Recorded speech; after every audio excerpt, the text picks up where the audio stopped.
तृतीय अध्याय में ऋषि जी कहते हैं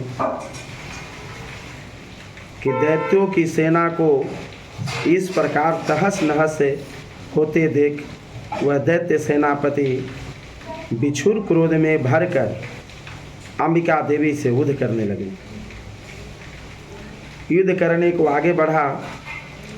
वह असुर रणभूमि में देवी के ऊपर इस प्रकार बाणों की वर्षा करने लगा जैसे बादल मेरुगिरी के शिखर पर पानी की धार बरसा रहा हो। तब देवी ने अपने बाणों से उसके बाण समूह को अन्यास ही काटकर और उसके घोड़ों और सारथी को भी मार डाला। साथ ही उनको धनुष तथा अत्यंत ऊंची ध्वजा को भी तत्काल काट गिराया।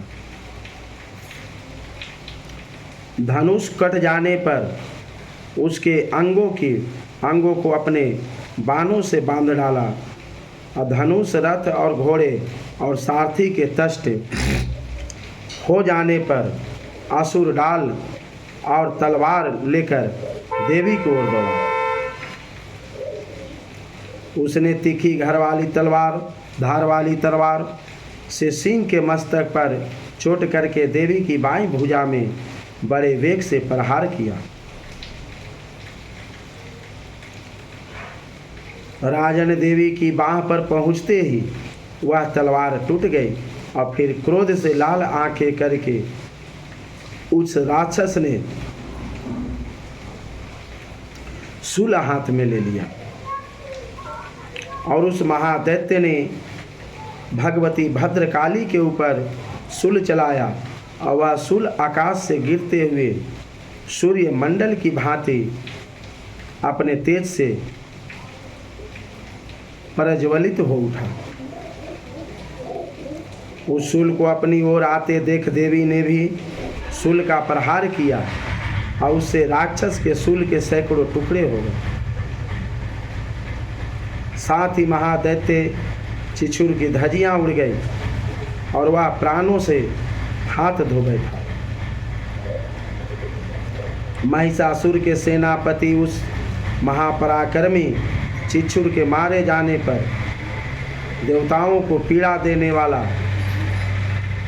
चामर हाथी पर चढ़कर आया और उसने भी देवी के ऊपर शक्ति का प्रहार किया, किंतु जगदम्बा ने उसे अपने हुंकार से ही आहत एवं निष्प्रभ करके तत्काल पृथ्वी पर गिरा दिया और शक्ति को टूटकर गिरी हुई देख चामर को बड़ा क्रोध हुआ।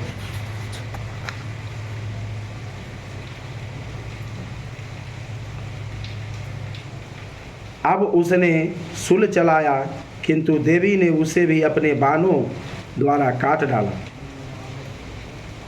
इतने में ही देवी का सिंह उछलकर हाथी के मस्तक पर चढ़ा बैठा और उस दैत्य के साथ खूब जोर लगाकर बाह्य युद्ध करने लगा। वे दोनों लड़ते लड़ते हाथी से पृथ्वी पर आ गए और अत्यंत क्रोध में भरकर एक दूसरे पर बड़े भयंकर प्रहार करते हुए लड़ने लगे। तदंतर सिंह बड़े वेग से आकाश की ओर और उछाला और उधर से गिरते समय उसने पंजों की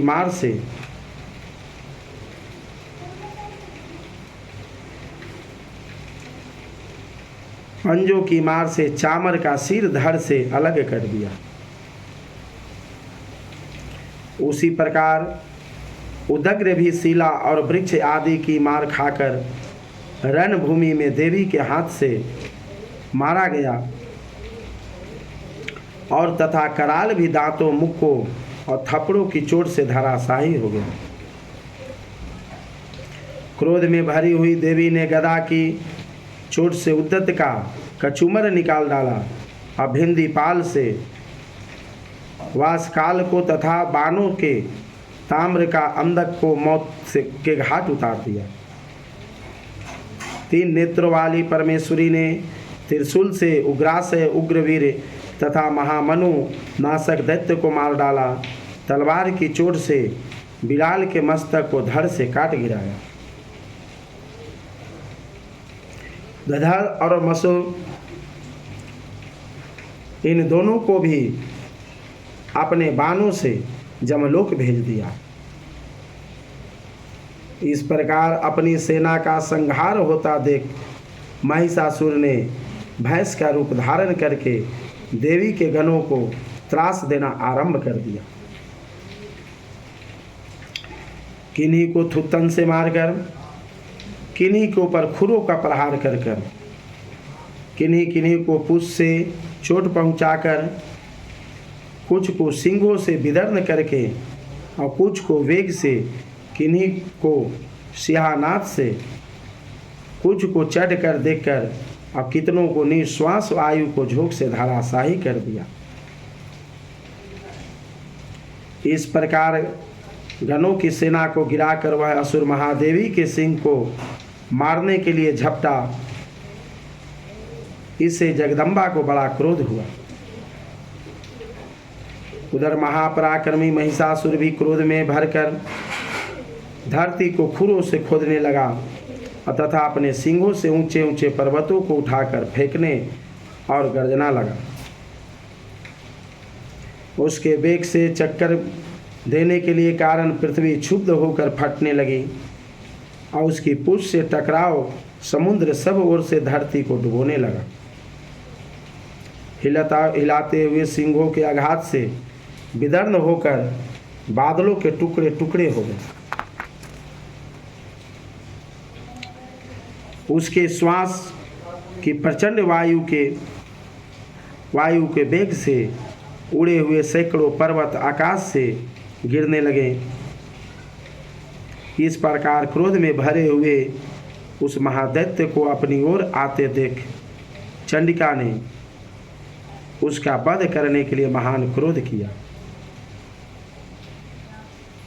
उन्होंने पास फेंककर उस जगत असुर को बांध लिया और उस महासंग्राम में बंध जाने पर उसने भैंस का रूप त्याग दिया और तत्काल सिंह के रूप में प्रकट हो गया। उस अवस्था में जगदम्बा जो ही उसका मस्तक काटने को उद्यत हुई तो वही वह खड्गधारी पुरुष के रूप में दिखाई देने लगा। तब देवी ने तुरंत ही बाणों की वर्षा करके ढाल और तलवार के साथ उस पुरुष को भी बांध डाला। इतने में ही वह महान गजराज के रूप में प्रणीत हो गया।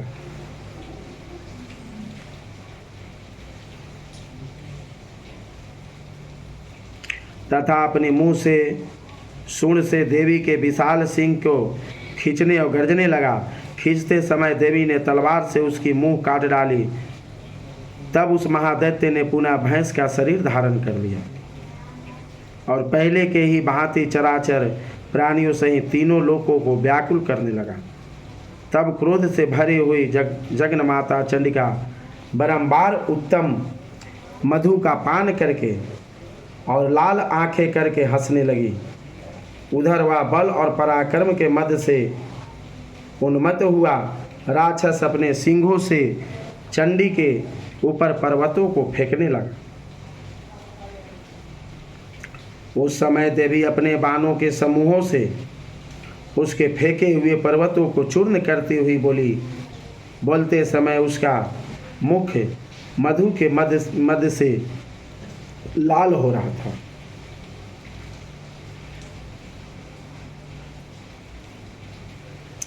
और बानी लड़खड़ा रही थी। देवी ने कहा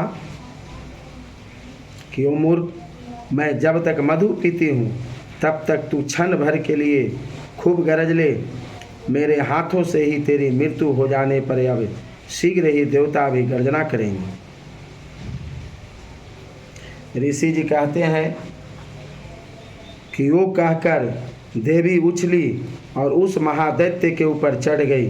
फिर पैर से उसे दबाकर उन्होंने शूल से कंठ में आघात किया और उनके पैर से दबा होने पर भी महिषासुर अपने मुख में दूसरे रूप में बाहर होने लगा।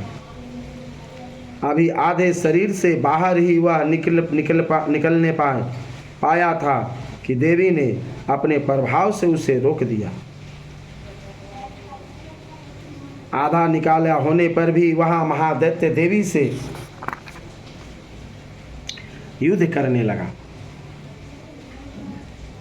तब देवी ने बहुत बड़ी तलवार से उसका मस्तक काट गिराया।